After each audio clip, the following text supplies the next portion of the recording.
ముస్తాబాద్ మండలం పోతుగల్ బీజేపీ గ్రామ శాఖ ఆధ్వర్యంలో అర్హులైన వారికి ఆసరా పింఛన్ మంజూరు చేయాలని కోరారు. అర్హులైన వారికి ఆసరా పింఛన్, బీడీ పెన్షన్ మంజూరు చేయాలని బీజేపీ నాయకులు, దరఖాస్తుదారులు కలిసి శుక్రవారం ఎంపీడీఓ రాజేందర్ కు వినతి పత్రం అందించారు. ఈ సందర్భంగా వారు మాట్లాడుతూ పోతుగల్ గ్రామం నుండి గత కొన్ని సంవత్సరాల నుండి అర్హులైన బీడీ పెన్షన్, ఆసరా పెన్షన్లు మంజూరు చేయడం లేదని ఆవేదన వ్యక్తం చేశారు. ఈ కార్యక్రమంలో బీజేపీ నాయకులు కోళ్ల కృష్ణ, చీకోటి మహేష్, చిట్టినేని శ్రీనివాసరావు, కస్తూరి కార్తిక్ రెడ్డి, నాంపల్లి కనకయ్య, రంజిత్, ఆకాష్, మధు, ఆసరా పింఛన్ మహిళా దరఖాస్తుదారులు తదితరులు ఉన్నారు. సంవత్సరం నుండి వీళ్ళు అనేక రకాలుగా వాళ్ళకు పెన్షన్ రావడం లేదని చెప్పేసి గత 10-15 సార్లు ఎంపీడీఓ ఆఫీస్ గారు కావచ్చు, పంచాయత్ సెక్రటరీ గారు కావచ్చు, వివిధ రకాలుగా వాళ్ళు దరఖాస్తు చేసుకున్నా కానీ ఇంతవరకు వాళ్ళకి పెన్షన్ రాలేదు.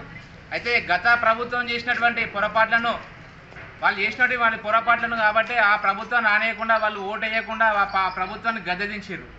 కాంగ్రెస్ ప్రభుత్వం అయినా వచ్చిన తర్వాత అన్నా మాకు ఈ ఆసరా పెన్షన్లు కావచ్చు, కొత్తగా బీడీ పెన్షన్లు కావచ్చు, లేకపోతే వికలాంగుల పెన్షన్లు కావచ్చు వస్తాయన్న ఆశతోని వాళ్ళు కాంగ్రెస్ ప్రభుత్వానికి ఓటు వేసిన తర్వాత, వాళ్ళు గెలిచిన తర్వాత వాళ్ళు అప్పుడు ఏదైతే హామీలు ఇచ్చారో మహాలక్ష్మి పథకంలో భాగంగా 2,500 రూపాయలు, అలాగే వృద్ధాప్య పెన్షన్లు 2,000 రూపాయల నుండి 4,000 పెన్షన్లు చేస్తున్నారు.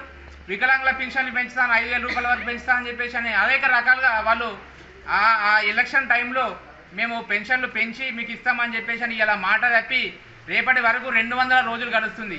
అయినా కానీ ఇప్పుడున్నటువంటి ముఖ్యమంత్రి గారు 100 రోజులలో మేము ఏదైతే హామీలు ఇచ్చినామో ఆ పథకం అమలు చేస్తామని చెప్పేసి అన్నారు.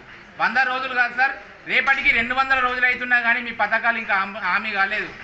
ఖచ్చితంగా రాబోయే రోజుల్లో అతి తొందరగా మీరు నిర్ణయాలు తీసుకోకపోతే, ఈ పథకాలు హామీ జరగకపోతే ఈ ఉద్యమాన్ని మండల స్థాయి నుండి జిల్లా స్థాయి నుండి రాష్ట్ర స్థాయికి తీసుకెళ్లే విధంగా భారతీయ జనతా పార్టీ ముందుకు వస్తుందని మేము హెచ్చరిస్తూ ఈరోజు ముస్తాబాద్ మండల శాఖ నుండి మేము డిమాండ్ చేస్తున్నాం.